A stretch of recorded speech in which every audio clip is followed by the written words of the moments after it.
এই দেখছেন নিচের গুলা, যেগুলা আমি দুর্গম জায়গা, এগুলা মোটামুটি বড়, এগুলো এই সাইজেরই হবে। কাটা খাইছি, যাক কাটা খাইলেও দিন শেষে আলহামদুলিল্লাহ ফল পাইতেছি। এই যে দেখেন এই গাছটার মধ্যে আমার কি পরিমাণ লেবু ধরছে, 1টা 2টা 3টা 4টা 5টা 6টা 7টা 8টা 9টা।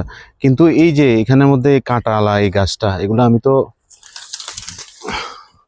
এই গাছগুলা এই মানে আপনার লেবুর ফলনের উপর এফেক্ট। এই যে এখানে অনেকগুলো, আমি 10টা 20টা গুনতেছি, কিন্তু এগুলো আপনাকে, এগুলা রিফিউজি লতা, এগুলা ইয়ে করে দিতে হবে।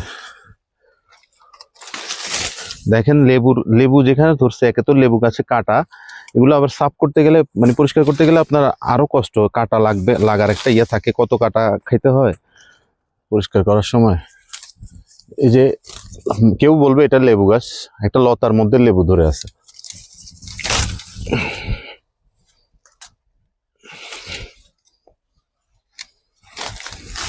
এখন এগুলা ওই ইয়ে লাগবে আমার হাতে, আমি এখানে ইয়ে করতে আসছি, ছুরি নিয়ে আসিনি, তাহলে আমি ছুরি নিয়ে আসলে এগুলো আমি কেটে কেটে ইয়ে করে দিতে পারতাম। এখন গাছের ক্ষতি হয়ে যাবে বেশি টানা হেঁচড়া করতে গেলে। পিছনের সাইড থেকে উঠছে গাছটা পুরোপুরি, কি সুন্দর ফলন ধরছে দেখেন মাশাআল্লাহ। এই যে এতগুলো লেবু, এগুলো কি চায়না সিডলেস লেবু মনে হয়। আমি আনছিলাম যে বুঝছো 4-5 জাতের লেবু গাছ আনছিলাম। এখন এগুলো কি আর বড় হবে নাকি এতটুকুই থাকবে, আমি আসলে ইয়ে করে দেখতে হবে, কারণ আমি সাইজ দেখলে বুঝি না। এগুলো চায়না সিডলেস আছে, শুধু এতটুকুই হয়, আপনার এর চেয়ে বড় হয় না।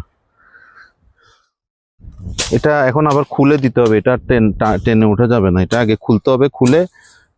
হ্যাঁ, এগুলো এই যে গাছের এখান দিয়ে লটকে আছে, যে এগুলো ইয়ে করে দিতে ভাইয়া। দেখেন কি অবস্থা, এক ফল আছে কিন্তু আমরা মূল্য দিতেছি না। এই যে এখান থেকে এগুলা ভাইয়া বিকালবেলা ইয়ে করে এখান থেকে ছুরি দিয়ে গাছের এই গোড়া টোড়া, এই গাছটা একটু ইয়ে করে দিস ভাইয়া। হ্যাঁ, ওই যে দেখ নিচেও লেবু লেবু ধরে আছে, লেবু এগুলা কি ইয়া আর বড় হবে নিচের গুলা? এগুলো এই সাইজই থাকে না? হ্যাঁ, আমারও মনে হইতেছে। আচ্ছা কয়েকটা ছিঁড়ে নি, এগুলো আমার মনে হচ্ছে এগুলো এই সাইজ থেকে বড় হয় না, চায়না সিডলেস লেবু তো। যতটুকু হয় রস, এখন বৃষ্টির সিজন, এখন একটু রসালো হবে, ড্রাই সিজনে না একটু ইয়ে থাকে, জুস করে খাওয়া যাবে। ভাইয়া ওই সাইড থেকে বড় সাইজের থাকলে, যেগুলো আর ইয়া বড় হবে না মনে হচ্ছে, ভাইয়ারে কিছু দে। চায়না